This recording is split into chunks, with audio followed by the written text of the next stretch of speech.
Mheshimiwa Donya is my very good friend. Yes. She's my very close friend. Nilikaa chini na yeye. Ndio. Tukiwa katika bunge. Tukaongea, akani consult. Mmoja wale viongozi ambaye aliongea na kila kiongozi wa bunge wote sisi. Lakini mimi tulipokaa chini nikamuuliza yale maneno umeamua umekubali itakuwa hivyo.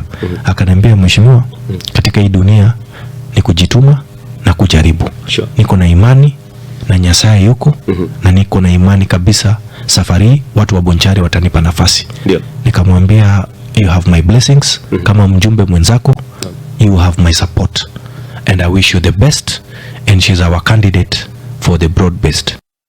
So far she's our candidate for Bonchari. Right. And also 2027 and also our broad based governor candidate is Paul Simbarati.